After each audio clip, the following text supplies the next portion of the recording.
시청자 여러분 안녕하십니까? 7월 4일 목요일 뉴스타트 1부 시작합니다. 먼저 주요 뉴스입니다.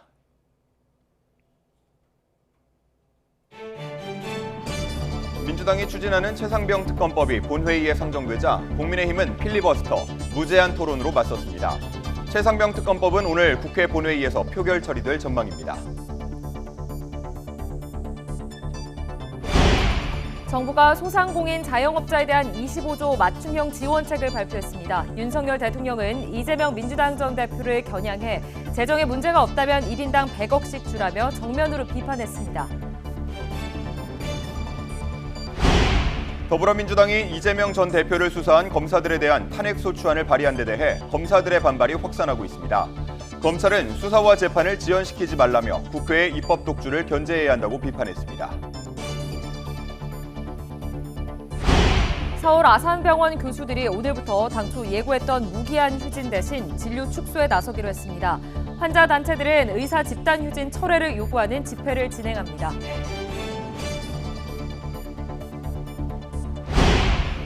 서울 중구 국립중앙의료원에 택시가 돌진해 보행자 2명이 다쳤습니다. 70대 택시기사는 급발진을 주장했습니다. 이란의 지원을 받는 레바논 무장정파 헤즈볼라가 이스라엘을 겨냥해 로켓 100발을 쐈다고 밝혔습니다. 이스라엘은 전면전을 벌일 수 있다고 압박하고 나섰습니다.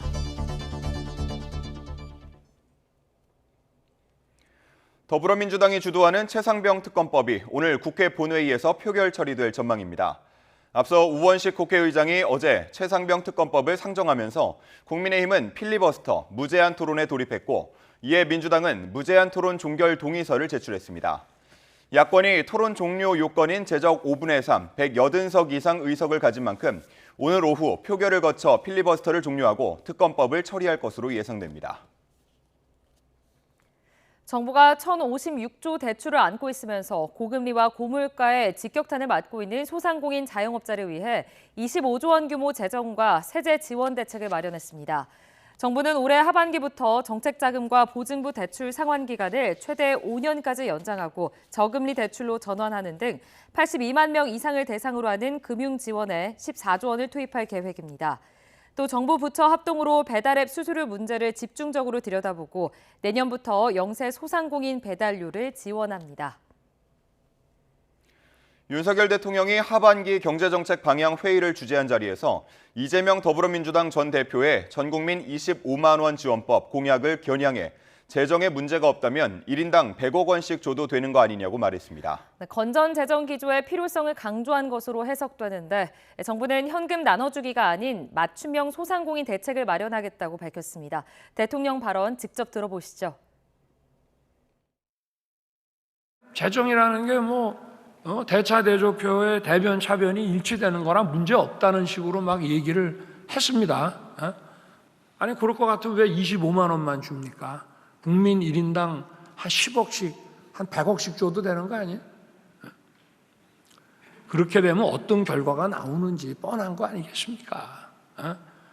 일단 물가가 상상을 초월하게 오를 뿐 아니라 대외 신인도가 완전히 추락을 해서 포퓰리즘적인 현금 나눠주기식이 아니라 도움이 절실한 소상공인들에게 맞춤형으로 충분한 지원을 펼치고 구조적인 대책을 추진할 것입니다. 오늘부터 무기한 휴진한다고 예고했던 서울 아산병원 교수들이 휴진 대신 진료 재조정에 나섭니다. 서울 아산병원을 수련병원으로 둔 울산대 의대 교수 비상대책위원회는 입장문을 내고 오늘부터 강도 높은 진료 축소에 나서겠다고 밝혔습니다. 이에 따라 교수들은 지난해 같은 기간보다 수술은 49%, 외래 진료는 30.5% 줄어들 것이라며 1, 2차 병원이나 지역에서 치료할 수 있는 환자들은 서울 아산병원을 찾지 말아달라고 요청했습니다.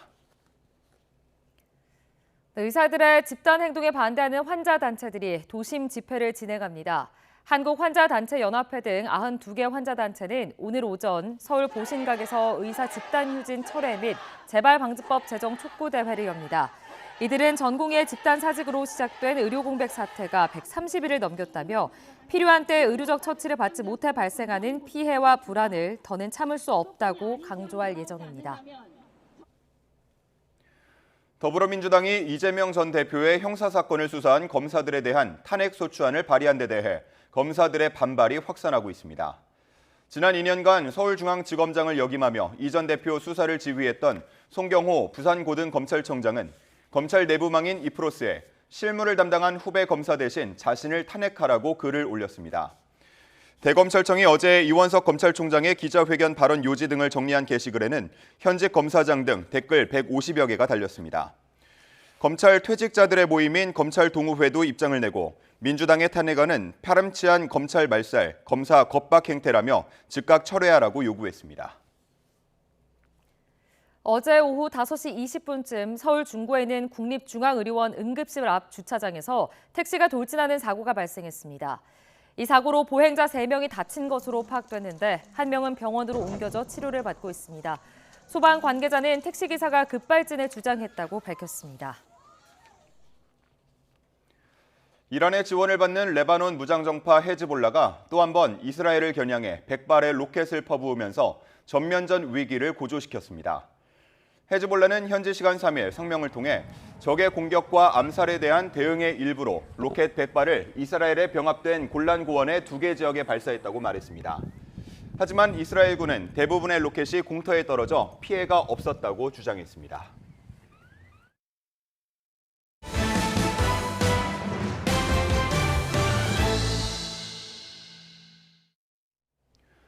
(21대) 국회에서 윤석열 대통령의 거부권 행사로 폐기됐던 최상병 특검법이 국회 본회의에 다시 상정됐습니다. 국민의힘은 우원식 국회의장의 법안 상정에 반발해 무제한 토론, 필리버스터에 돌입했습니다. 박정현 기자의 보도입니다. 우원식 국회의장은 예정보다 1시간 늦은 오후 3시를 넘겨 본회의를 열었습니다. 예정됐던 경제 분야 대정부 질문 대신 최상병 특검법을 1번 안건으로 올렸습니다. 우 의장은 지연된 진상규명이 신속히 이뤄져야 한다며 윤석열 대통령을 향해선 제2요구권 행사 자제를 촉구했습니다. 국회는 정부의 행정 권한을 존중하고 있습니다. 그런 만큼 정부에서도 국회의 입법 권한을 존중해서 신중한 판단을 해주시기 바랍니다. 특검법은 애초 첫날 대정부 질문을 마친 뒤 상정될 예정이었습니다. 하지만 질의를 하던 민주당 김병주 의원이 국민의힘 의원들의 정신 나갔다고 발언한 데 여당이 항의에 파행하면서 하루 늦춰진 겁니다. 국민의힘은 정쟁용 특검법 처리에 동의할 수 없다며 곧장 합법적 의사방해를 위한 무제한 토론, 필리버스터로 맞섰습니다. 이 특검법이야말로 오로지 대통령 탄핵의 교두보를 마련하기 위한 특검법이고 진실 규명을 위한 것이 아니며 위헌적 요소로 가득 차 있기 때문입니다. 여당의 완강한 저항에도 특검법은 오늘 본회의에서 처리될 전망입니다. 민주당이 필리버스터 종결 동의를 제출했고 24시간 뒤에 제적 의원 5분의 3 이상 찬성하면 토론이 종료되고 곧장 표결이 이뤄지기 때문입니다. 범야권이 190석을 넘는 만큼 무난하게 통과할 거란 관측입니다. 특검법 상정에 앞서 의사일정 순서를 놓고 국민의힘이 반발하면서 본회의장에선 여야 간 신경전도 벌어졌습니다. 의사 진행 순서를 어제는 제일 뒷순서라고 오늘은 왜 앞으로 하고 왜 호떡 뒤집듯이 왜 이렇게 의사 일정을 마음대로 하십니까? 저는 또 한번 기대를 했습니다. 윤석열 정권이 한번 국민의 민심을 받아들여서 야당에게도 손을 내밀고 협치하겠구나라는 생각을 들었는데 그렇지 않은 모습 아니겠습니까? 지금 이렇게 됐습니다. 결국 대정부 질문이 무산되면서 국회에서 기다리던 한덕수 국무총리 등 국무위원들이 전원 퇴장해야 했습니다. 최상병 특검법이 통과되더라도 윤석열 대통령은 21대 국회에 이어 또 한 번 제2요구 거부권을 행사할 가능성이 큽니다. 다만 최상병 순직 1주기인 오는 19일이 기한이란 점에서 정치적 부담감 역시 적지 않을 거란 관측입니다. YTN 박정현입니다.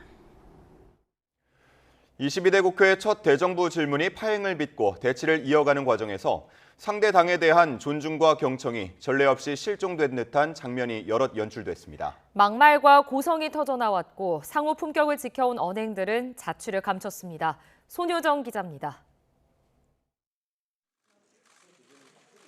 대정부 질문 2일차 본회의를 앞두고 국민의힘은 정신 나간 여당이란 표현을 쓴 김병주 의원의 사과를 거듭 촉구했습니다. 자기 의사를 표현함에 있어서 그야말로 국회의원 품격에 전혀 맞지 않는 막말, 망언 수준의 거친 말을 한 것을 문제를 삼는 겁니다. 반면 민주당은 김 의원을 감싸며 최상병 특검법 처리를 지연시킨 여당이야말로 사죄해야 한다고 맞섰습니다. 국힘은 쥐약 먹은 놈들이라고 말한 윤석열 대통령도 제명하십시오. 사과는 억지 부리며 국회를 파행시킨 국민의힘이 해야 합니다. 김병주 의원도 끝까지 사과하지 않겠다는 입장이었는데 박찬대 원내대표가 대신 유감 표명을 하기로 하면서 회의는 1시간 늦게 시작됐습니다. 하지만 여당 의원들 항의로 박 원내대표가 재차 유감 표명을 한 끝에 장례는 간신히 정리됐습니다. 국회 본회의 대정부 질문이 파행된 것에 대해 안타깝게 생각하고 유감입니다.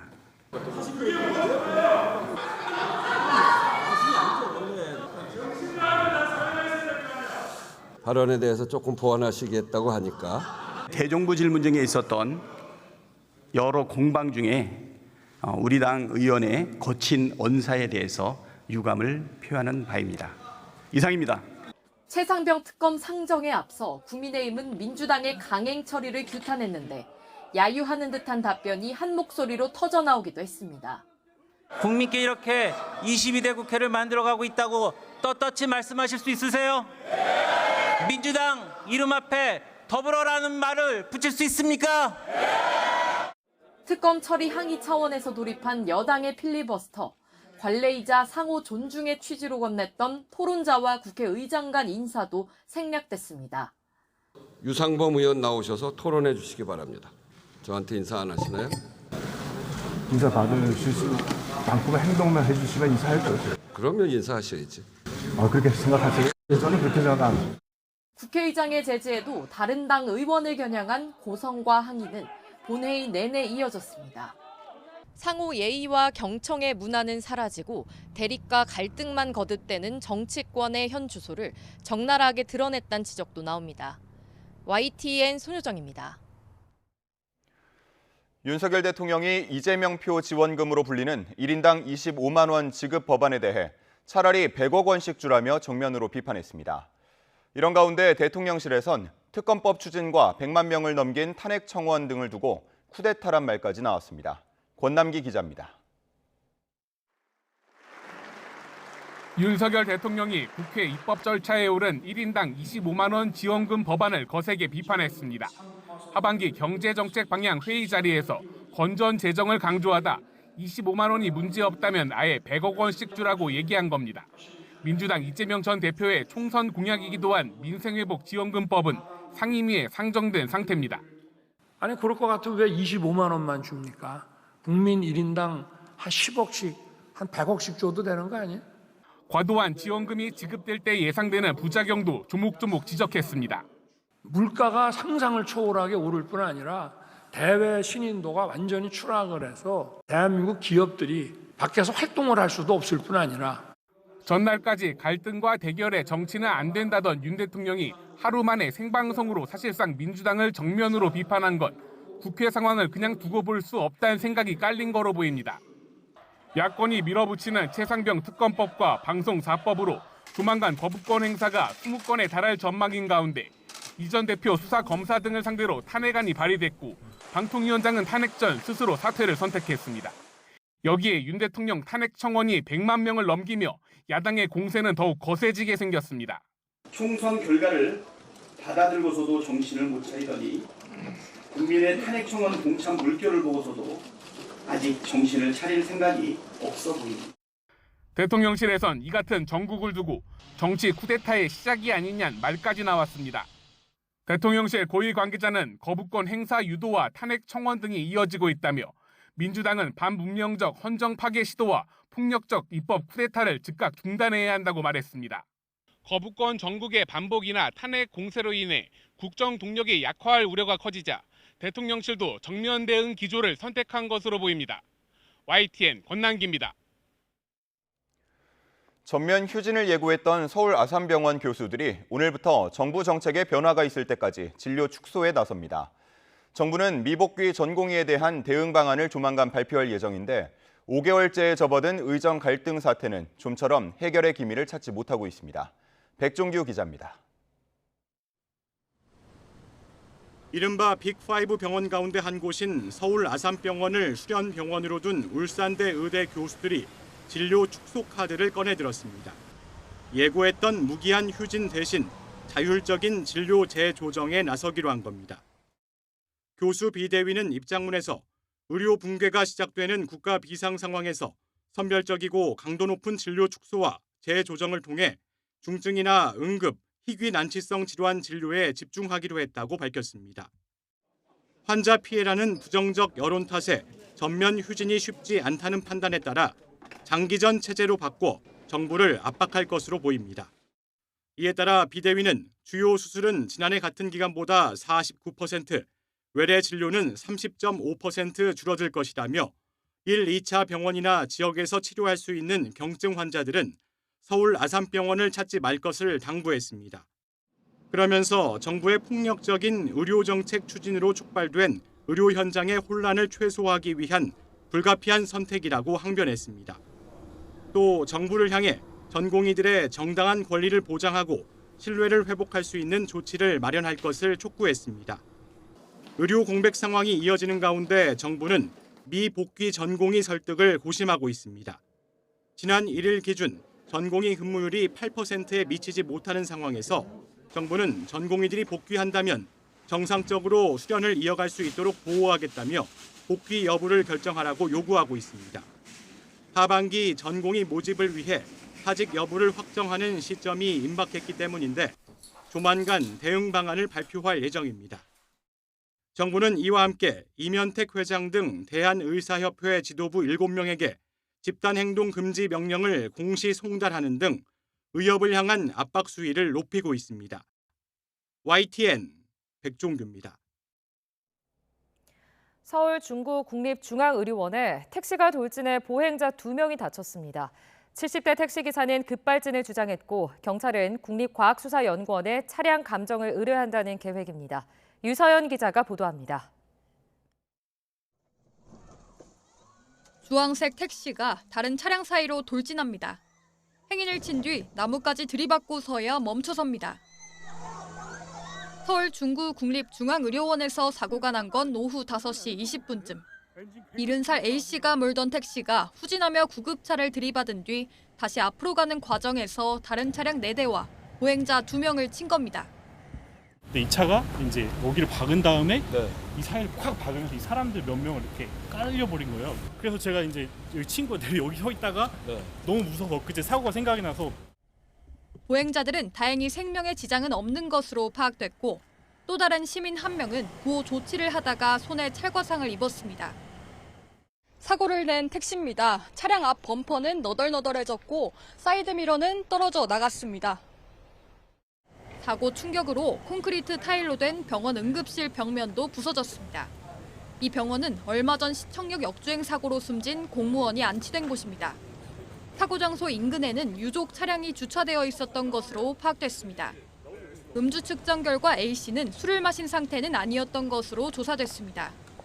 A씨는 급발진을 주장한 것으로 전해졌는데 경찰은 교통사고 처리법상 치상 혐의로 A씨를 입건하고 국립과학수사연구원에 차량 감정도 의뢰할 계획입니다. YTN 유서연입니다. 시청역 역주행 사고를 낸 운전자의 부인이 사고 당시 브레이크가 들지 않았다는 취지로 진술했다고 경찰이 밝혔습니다. 급발진을 거듭 주장한 건데 이후 오락가락한 경찰의 설명이 혼란을 키웠습니다. 양동훈 기자가 전해드립니다. 경찰은 갈비뼈를 다쳐 입원 중인 사고 차량 운전자 A씨에 대한 조사를 조만간 진행하겠다고 밝혔습니다. 현재 피의자는 병원에 입원해 있는 상황이며 피의자의 몸 상태가 호전되면 최대한 빨리 조사를 진행할 예정입니다. A씨 부인에 대해서는 참고인 조사를 진행했는데 브레이크가 안 들었다는 취지로 진술했다고 경찰은 전했습니다. 속도가 급격히 높아지며 제어가 되지 않는 급발진이 있었다고 거듭 주장한 겁니다. 그런데 이어진 경찰의 설명이 논란이 됐습니다. 정차 지점에 스키드 마크가 남아있는 걸 확보했다며 스키드 마크는 기본적으로 제동 장치가 작동해야 생긴다고 설명한 겁니다. 경찰이 A씨 측의 급발진 주장과 달리 브레이크가 제대로 작동한 정황을 확보한 것으로도 해석된 상황.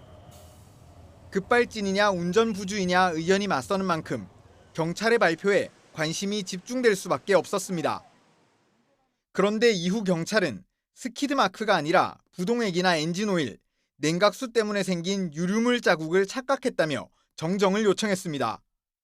경찰은 블랙박스와 사고 현장 주변 CCTV, 사고 기록 장치 데이터 등을 국과수 등에 감정 의뢰해 급발진 여부를 명확히 밝힌다는 입장입니다.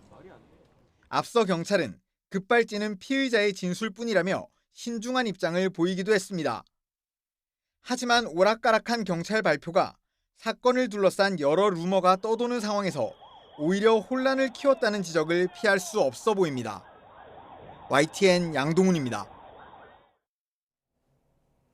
고령 운전자들의 사고가 잇따르는 가운데 어제 저녁 서울 강남에서도 70대 남성이 몰던 차량이 어린이집 외벽을 들이받는 사고가 있었습니다. 경기도 평택에서는 아파트에서 불이 나 주민 5명이 연기를 마셔 병원으로 옮겨졌습니다. 사건 사고 소식 강민경 기자가 전해드립니다.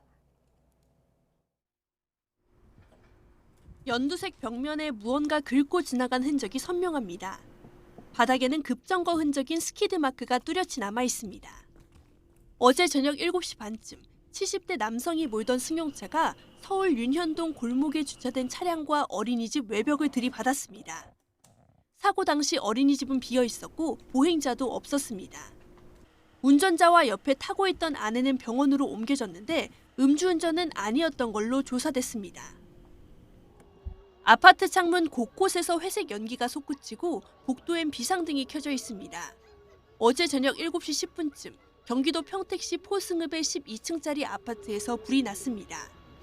9층에서 난 불은 50분 만에 꺼졌는데 호흡 곤란을 호소한 10대 남성 등 5명이 연기를 마셔 인근 병원으로 옮겨졌습니다. 비슷한 시간 경북 청도군 화양읍의 농산물 보관용 저온 창고에서 불이 나 4시간 만에 꺼졌습니다. 양파와 복숭아 등을 보관하던 창고 1개동이 모두 탔습니다. 서울 노원구에선 아파트 단지에 주차된 차에서 불이 나 15분 만에 꺼졌습니다. 주민들이 재빨리 나서서 불을 끈 덕분에 다친 사람은 없었습니다. 오후 5시 40분쯤엔 서울 성동구 서울교통공사 본사 앞 건널목에서 멈춰있던 시내버스를 다른 버스가 들이받는 사고가 났습니다. 승객 5명이 다쳐 인근 병원으로 옮겨졌는데 생명에는 지장이 없는 걸로 전해졌습니다. YTN 강민경입니다. 경제 한 줄 뉴스입니다. 정부가 소상공인들이 큰 부담을 호소하고 있는 배달 플랫폼 수수료 인하를 유도할 예정입니다. 이를 위해 이달 안에 배달 플랫폼 사업자와 외식업계 등 폭넓은 이해 관계자로 구성된 협의체를 가동해 연내 상생 협력 방안을 마련할 계획입니다. 이달 수도권 3만 가구를 포함해 전국에서 54개 단지 44,355가구가 분양할 예정입니다. 이는 올 들어 월간 최대치며 지난해 같은 기간보다는 2.5배 많은 분양 물량입니다. 금융감독원이 성급한 금리 하락 기대와 일부 지역의 주택가격 상승 예상 등으로 가계대출 증가세가 더 빨라지는 조짐이 나타남에 따라 오는 15일부터 은행권 가계대출 관리 실태 파악을 위해 현장 점검을 진행합니다. 세계적인 K푸드 열풍에 힘입어 올해 상반기 라면과 김치 등 농식품 수출이 호조세를 보였습니다. 가장 많이 수출한 품목은 라면으로 지난해 같은 기간보다 32% 증가한 5억 9천만 달러를 기록했습니다.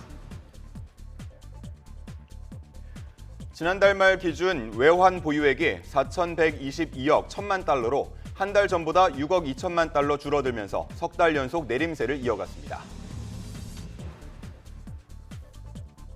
우리나라 제품에 대한 수요가 늘면서 중국 알리바바 그룹의 기업 간 거래 플랫폼인 알리바바닷컴이 한국 기업 전용 웹사이트를 열었습니다. 파업 목적을 생산 차질로 규정한 전국 삼성전자 노조가 오는 8일 창사일의 첫 총파업을 앞두고 조합원 5천 명 이상이 집결하면 반드시 승리할 거라며 연일 동참을 호소하고 있습니다. 올해 국내 대기업 대표이사의 평균 연령이 4년 전보다 1.1살 많은 59.6세로 집계됐습니다. 60대 대표이사의 비중이 50대를 앞지르는 고령화 현상이 뚜렷해진 것으로 나타났습니다. 대한항공이 현대카드와 손잡고 마일리지 적립이 강화된 대한항공카드 에디션 2를 출시했습니다. 지난 2020년에 이어 4년 만에 나온 이번 카드는 6만 원부터 최고 80만 원까지 연회비에 따라 4종류로 발급됩니다. 지금까지 경제 한 줄 뉴스였습니다. 레바논 무장정파 헤즈볼라가 또 한 번 이스라엘 쪽으로 로켓 100발을 쐈다고 밝혔습니다. 이에 맞서 이스라엘은 레바논에 탱크를 보내 전면전을 벌일 수 있다고 압박하고 나섰습니다. 황보선 기자가 보도합니다. 레바논 무장정파 헤즈볼라가 현지 시간 3일 또 이스라엘을 공격했습니다. 헤즈볼라는 성명을 통해서 적의 공격과 암살에 대한 대응의 일부로 로켓 100발을 이스라엘에 병합된 골란 고원의 2개 지역에 발사했다고 밝혔습니다. 앞서 이스라엘군이 레바논 남부 항구 도시 티레를 공습해 헤즈볼라의 고위급 지휘관인 무함마드 니마 나세르를 제거했다고 밝힌 직후 헤즈볼라가 곧바로 보복에 나선 겁니다. تهديدنا بالحرب لا يغير موقفنا. نحن من البداية قلنا أننا نساند غزة. 이에 대해 이스라엘은 헤즈볼라와 전쟁을 벌일 수 있다며 위협하고 나섰습니다. 유아브 갈란트 이스라엘 국방부 장관은 가자지구 분리장벽 인근 부대를 방문한 자리에서 라파 작전에 투입된 탱크들이 전장을 떠나면 리타니 강에 갈 수 있다고 말했습니다. 리타니 강은 국경 근처 레바논 남부에 있는 강입니다. 또 헤즈볼라를 상대로 필요한 어떤 작전이든 실시할 수 있게 준비할 것이라고 강조했습니다. אנחנו מכים את חיזבאללה כל יום, מכות קשות מאוד. אנחנו גם נגיע למצב של מוכנות מלאה לעשות כל פעולה שנידרש בלבנון. 이처럼 이스라엘과 헤즈볼라 간 전면전 우려가 더 커지자 미 백악관 고위 당국자가 마크롱 프랑스 대통령의 레바논 특사를 만나 전쟁을 막을 방안을 논의하기도 했습니다. YTN 황보선입니다. 이스라엘은 가자지구 휴전과 인질 석방 방안에 관한 하마스의 답변을 전달받아 검토하고 있다고 밝혔습니다. 모사드는 이스라엘 총리실을 통해 발표한 입장문에서 협상팀이 휴전 협상 중재국으로부터 인질 석방 교섭안에 대한 하마스의 답변을 전달받았으며 내용을 검토한 뒤 중재국에 회신할 예정이라고 밝혔습니다. 발표문은 더 구체적인 내용은 언급하지 않았으며 하마스도 입장을 밝히지 않았다고 로이터는 전했습니다. TV토론 부진으로 사퇴 압박을 받는 조 바이든 미국 대통령이 향후 며칠간 여론 동향에 따라 후보직을 포기할 가능성을 거론했다는 보도가 나왔지만 백악관은 완전한 거짓말이라고 반박했습니다. 뉴욕타임스는 바이든 대통령이 한 핵심 측근에게 향후 며칠 안에 대통령직 수행이 가능하다는 걸 대중에게 납득시키지 못하면 후보직을 구해내지 못할 수 있다는 걸 안다고 말했다고 보도했습니다. 다만 바이든은 재선 도전에 강한 의지를 보이고 있다며 내일로 예정된 ABC 뉴스와의 심층 인터뷰와 주말 유세 일정에서 반드시 좋은 모습을 보여야 한다는 점을 이해하고 있다고 측근은 강조했습니다. 미국인 10명 가운데 6명은 조 바이든 대통령이 직무를 수행하기에 적절하지 않다고 생각한다는 여론조사 결과가 나왔습니다. 야후와 여론조사기관 유거브가 TV토론 직후 나흘간 조사한 결과 바이든 대통령이 차기 대통령으로 적합하다고 보는지 질문에 60%는 그렇지 않다고 답한 반면 그렇다는 응답은 24%에 불과했습니다.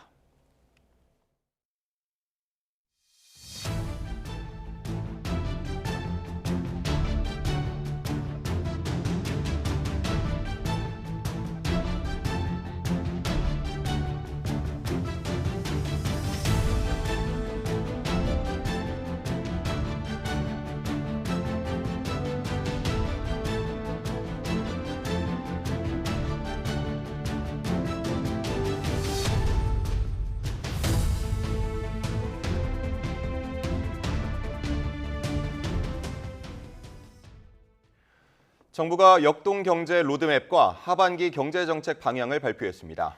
배당과 자사주 소각을 늘리는 밸류업 상장기업에 대해서는 법인세와 배당 소득세를 줄여주고 또 다른 나라에 비해 과도하게 높다는 지적을 받아온 최대주주 할증평가도 폐지하기로 했습니다. 보도에 오인석 기자입니다.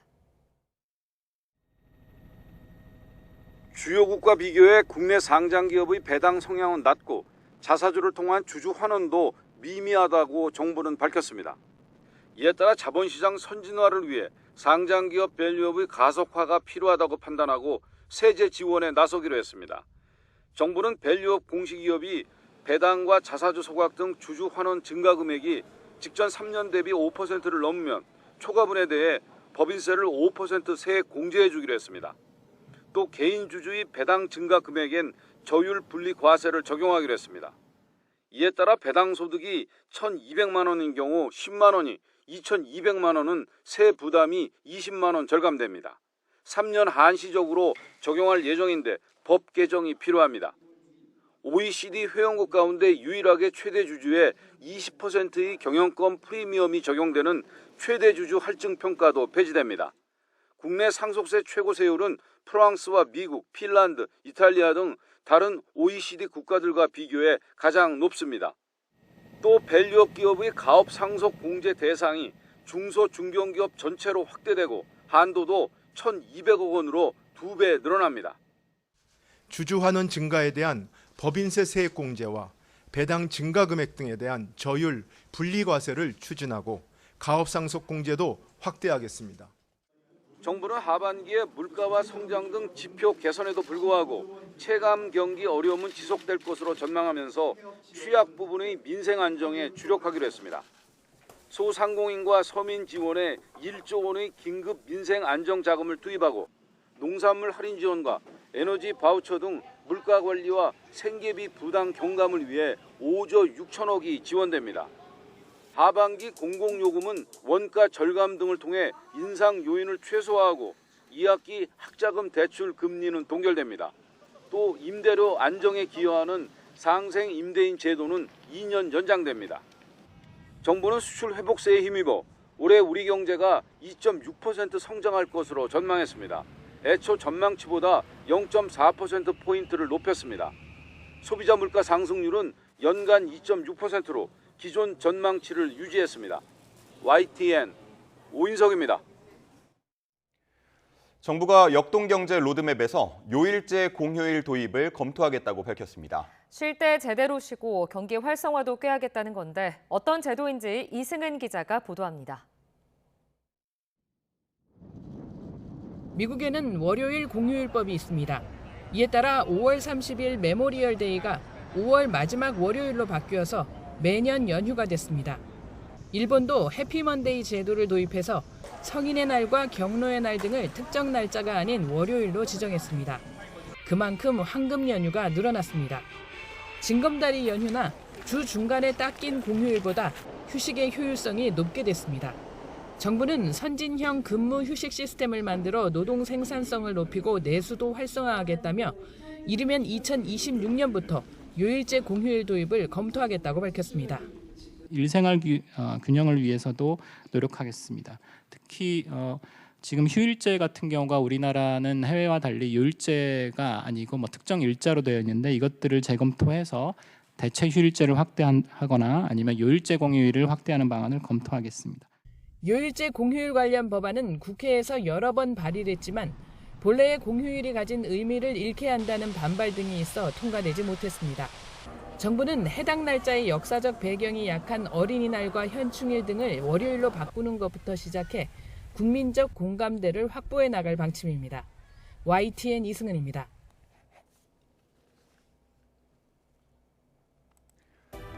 오늘의 주요 국회 일정입니다. 더불어민주당이 주도하는 최상병 특검법이 오늘 국회 본회의에서 표결 처리될 전망입니다.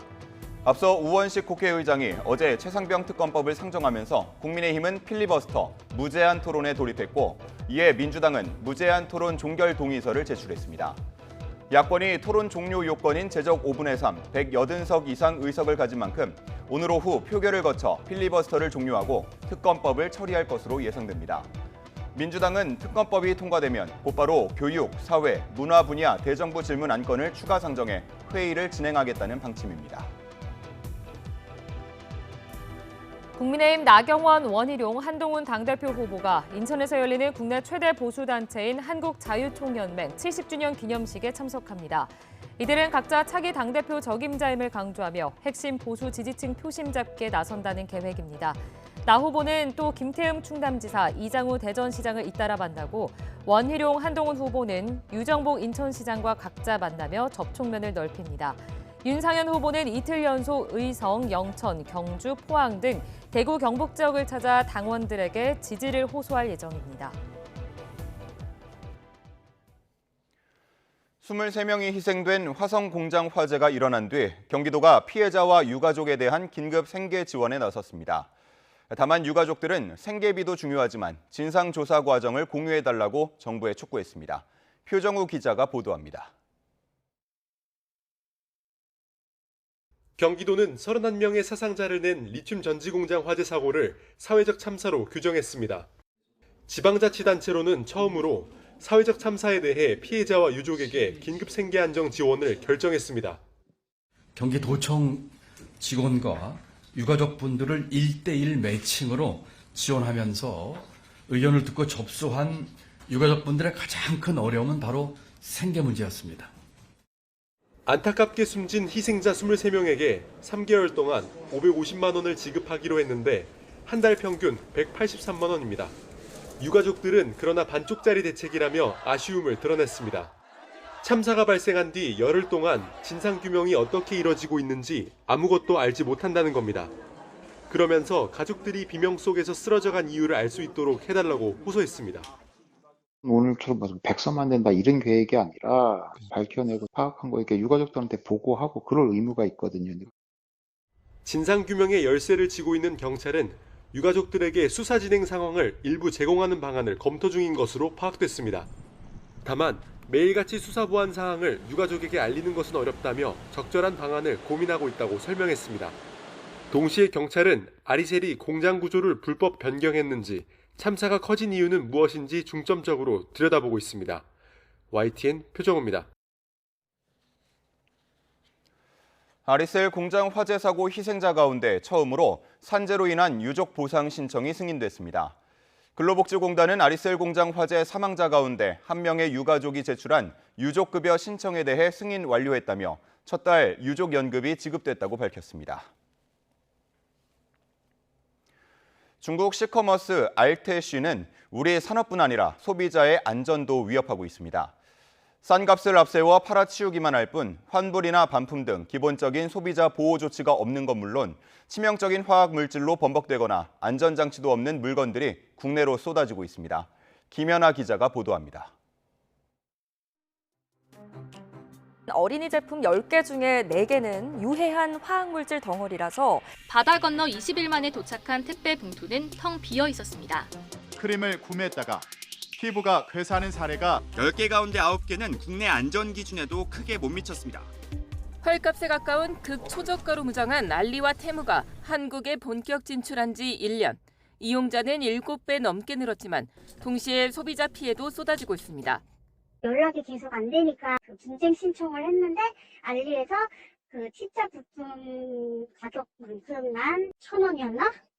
네, 그 정도만 환불을 해준다고 해서 치자 부품이 없으면 그건 아예 못 쓰는 거라서 폐기물 처리 비용이 원래 그거보다 더 크거든요. 가장 심각한 문제는 안전성입니다. 액세서리나 화장품, 빨대부터 학용품과 장난감, 의류 등 아이들이 종일 만지고 사용하는 것들까지 납과 카드뮴, 환경호르몬과 가습기 살균제 성분 등 온갖 화학물질이 다량 검출됐습니다. 암이나 뇌질환, 피부질환과 알레르기 등을 유발하고 생식 기능을 떨어뜨려 국내에선 엄격하게 관리되는 성분들입니다. 체내에 들어오면 굉장히 오랫동안 머무르는 것들이기 때문에 납이나 카드뮴 같은 것들은 이제 신장에 무리를 일으키는 경우가 생길 수 있는데 그런 정도의 농도에도 도달할 수 있는 거죠. 표탈레이트 같은 것들을 사용을 하면 성호르몬을 교란시킨다든지 아니면 비만을 유발한다든지 기타 또 암이 유발되는 것 같기도 하다 이런 사실상 화학 폐기물이나 다름없다는 지적이 나오는 이유입니다. 보다 못한 서울시가 자체 예산을 들여 국내 판매량이 많은 직구품 위주로 벌써 넉 달째 중국 직구 안전검사를 하고 있습니다. 또 알리와 테무 등의 개선도 요구하며 피해 보상도 돕고 있지만 근본 해법을 만들기엔 역부족입니다. 약간의 변형을 이루어서 비슷한 제품들이 계속 올라오고 있습니다. 그래서 이런 것들을 어떻게 해야 될지 플랫폼사하고 얘기를 하고 있고요. 더욱이 알리와 테무, 쉬인 등 중국 업체는 중국법에 따라 이용자 개인정보를 중국 정부에 넘길 수 있고 이미 해외나 중국 판매자들에게 이전하기도 해 개인정보 관련 범죄 우려도 커졌습니다. 어느 사업자한테 제3자 제공을 한다든지 이런 것들이 대강 표시돼 있거나 아예 표시 안 했거나 해외에 누군가한테 제공하는데 명확하게 밝히지 않은 것들이 다 법 위반 소지가 다분히 있고요. 실제로 지난해 전국에서 벌어진 국제 우편물 독극물 테러 소동은 최초 발송자가 중국으로 추정되는데 국내 개인정보가 이미 중국에서 마구잡이로 유통됐을 가능성이 큰 대목입니다. 미국에선 테무가 개인정보를 수집하기 위해 바닥 가격의 상품을 판매하는 데이터 도용 사업이라는 비판과 함께 소송이 진행 중입니다. 우리 정부 역시 뒤늦게 시커머스에 대해 공정거래 위반과 개인정보 유출 혐의 등을 조사하고 있는데 당장 소비자 피해가 큰 유해 상품 판매와 개인정보 유출을 중단할 엄격한 제재가 시급하다는 지적이 나옵니다. YTN 김현아입니다.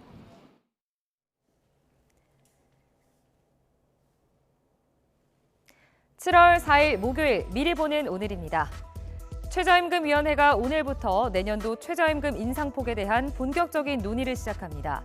최저임금위원회는 오늘 오후 정부 세종청사에서 8차 전원회의를 열고 내년도 최저시급에 대한 경영계와 노동계 최초 제시안을 공개합니다.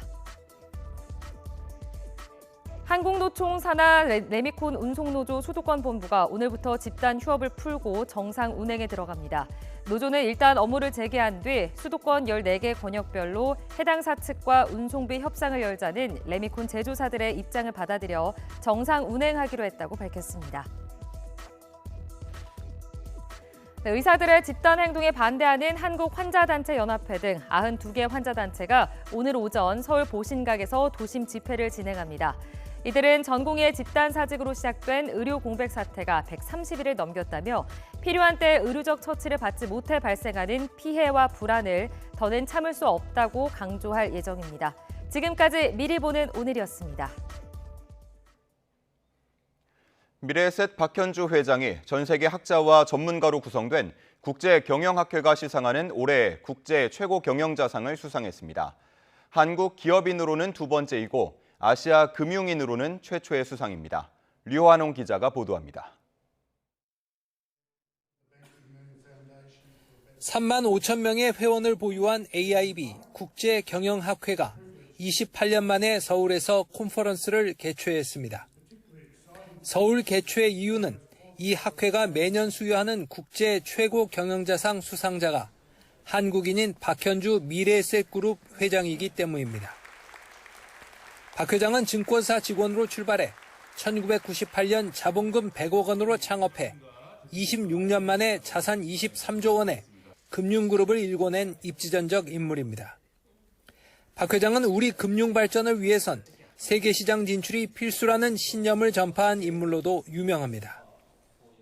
Reflecting on inspiring global businesses led by adventurous founders in Korea, I found myself pondering, why not in finance? I then launched the fund strategies covering Asia, China, and India. This shift was crucial for me to move from focusing solely in the domestic market to developing a more global perspective. 박 회장이 아시아 금융인으론 최초 수상자이나 지난 1995년 최종현 전 SK 회장이 한국인 최초로 이 상을 받았습니다.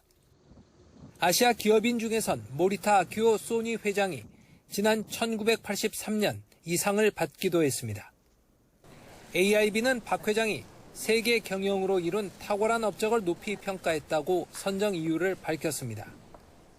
So when our selection committee looked at various candidates, it was not a difficult choice for the selection committee to identify Chairman Park. With his unique personality, set of values that we talked about, integrity, character, trusting relationship with his customers, he certainly was our selection. 오세훈 서울시장과 반기문 전 유엔 사무총장도 참석해 박현주 회장의 수상을 축하했습니다. YTN 유환홍입니다. 10억 분의 1 수준의 정밀도를 요구하는 나노 기술이 과학은 물론 산업 전 분야로 확대되면서 다양한 기술이 개발되고 있습니다. 상상을 현실로 만드는 나노 기술의 모든 것을 한자리에서 만날 수 있는 전시회를 임늘솔 기자가 다녀왔습니다. 유리같이 투명한 대형 스크린에서 영상이 생생하게 나옵니다. 창문으로 사용하다가 화면으로도 쓸 수 있는 이 나노 투명 스크린은 나노 입자를 고르게 분산시켜 만들었는데 머리카락 3개 정도로 얇고 유연성이 뛰어납니다. 폭염과 강추위에도 변형 없이 유지돼 실내뿐 아니라 야외에 설치할 수 있습니다. 나노 투명 스크린은 나노 입자들로 구성이 되어 있고요. 1마이크로미터 안에 수십 개의 나노 입자들이 존재합니다. 이론적으로 보면 8K나 16K나 32K까지도 저희가 구현이 가능한 기술이라고 말씀드릴 수 있습니다. 신소재인 셀룰로스 나노 섬유로 만든 친환경 필터와 마스크입니다. 식물 구성 성분인 셀룰로스를 나노화해 만든 소재로 기존 제품과 달리 땅에서 자연 분해가 가능합니다. 또 미세 플라스틱을 대체할 수도 있어 화장품 첨가제로도 활용될 수 있습니다. 나노화 기술을 이용하게 되면 나노 섬유화 단위까지 만들어질 수 있는데 이렇게 되면 다양한 특성들이 부여가 되기 때문에 석유화학계 소재의 대체 소재로서 굉장히 많은 가능성을 갖게 됩니다. 나노 기술 분야 최신 성과를 한자리에서 만날 수 있는 전시회가 열렸습니다. 정부 부처와 출연 연구기관, 대학, 기업 등 350여 곳이 참여해 나노 소재부터 필름, 스마트 센서 등으로 다양한 기술 성과를 선보였습니다. 1년 동안 나노기술 분야에서 좋은 연구 성과들을 발표하고 그리고 서로 협력할 수 있는 방안들을 모색을 하고 나노기술의 현재와 미래에 대해서 조명하는 그런 어떤 잔치, 그런 행사장이 되겠습니다. 올해 나노코리아에서는 나노기술과 제품을 가진 기업과 수요자를 연결하는 상담회와 기술교류회가 열리며 초중고 학생들을 위한 무료 강연과 실험 프로그램 등도 운영됩니다. 최신 나노기술을 만나볼 수 있는 나노코리아 행사는 금요일까지 일산 킨텍스에서 만나볼 수 있습니다. YTN 사이언스 임늘솔입니다. 일제에 의해 허물어졌던 덕수궁 흥덕전의 주요 출입문과 주변 건물의 위치와 규모가 확인됐습니다. 국가유산청은 지난 6월 끝난 현장 조사에서 흥덕전 주요 출입문이 정면 3칸과 측면 2칸 규모이고 돌로 기둥의 주춧돌을 받치는 형태로 지어진 사실을 확인했다고 밝혔습니다. 또 이번 조사에서 확인된 주요 받침돌 등의 상태가 양호해 앞으로 흥덕전 복원 과정에 부자재로 활용할 계획이라고 덧붙였습니다. 큰 비가 오면 가장 큰 피해는 저지대 주민들이 봅니다. YTN 데이터랩이 전국 건축물 관리 대장 2천만 건을 분석했더니 반지하가 33만여 동 존재하고 또 서울에 있는 반지하 5곳 중 한 곳은 침수 위험지대에 있는 것으로 파악했습니다. 장하영 기자가 전해드립니다. 비가 오자 물을 뱉어내는 변기. 저지대 침수 때 흔히 볼 수 있는 장면입니다. 특히 사람이 다니는 길보다 아래에 있는 반지하에선 물이 차면 창문으로도 물이 쏟아지지만 하수부터 역류하는 경우가 많습니다. 이런 저지대 반지하는 얼마나 될까? YTN 데이터랩이 전국의 건축물 관리 대장을 전수 분석해 반지하 주택 규모부터 파악했습니다. 설비나 저장소 등으로 표기된 데이터는 제외했습니다. 전국 반지하 33만여 동 대부분이 수도권에 집중돼 있는데 자치구별로는 관악구, 중랑구, 강북구 순으로 많았습니다. 경기도 수원과 성남도 10위 안에 이름을 올렸습니다. 서울만 살펴보면 서남권과 동북권에 주로 분포합니다. 반지하 주택 분포를 서울 안전누리의 침수 예상도와 겹쳐봤습니다. 5곳 중 한 곳이 침수 예상 지역에 포함됐습니다. 모두 3만 5천여 동. 서울시가 침수 방지 시설이 필요하다고 밝힌 것보다 훨씬 많은 수치입니다. 현재 서울시는 물막이판 무료 설치에 집중하고 있지만 물막이판은 대피 시간을 벌어주는 도구일 뿐 근본 대책이 될 수는 없습니다. 설치된 물막이판도 제 기능을 못하고 있는 설비가 많은 실정입니다. 건축물 유형별 어느 지점에 어느 높이로 어떤 유형의 물막이판을 설치하고 또 어떻게 유지관리되어야 한다는 지침이 좀 더 구체적이고 명확하게. 전문가들은 이미 침수된 이력이 있는 반지하부터 멸실 계획을 세우고 이주 지원을 해야 한다고 말합니다. 반지하는 대한민국의 고도 성장기인 1988년부터 7년간 가장 많이 생겼는데 서울의 인구가 급격히 몰려 200만 호 주택 건설 사업까지 추진되던 시절입니다.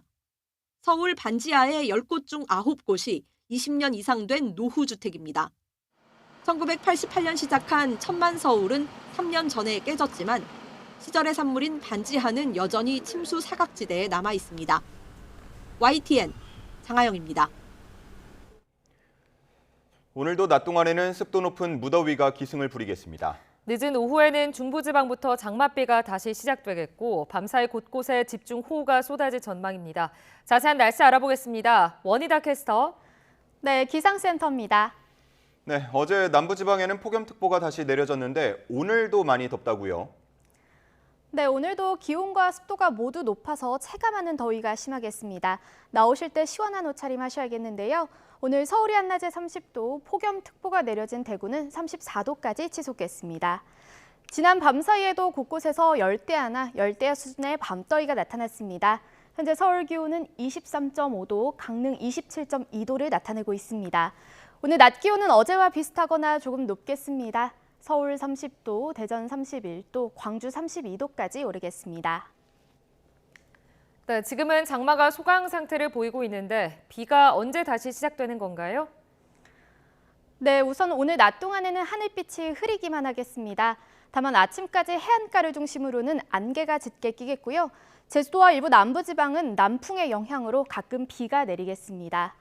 늦은 오후부터는 중부지방에서 장맛비가 시작되겠습니다.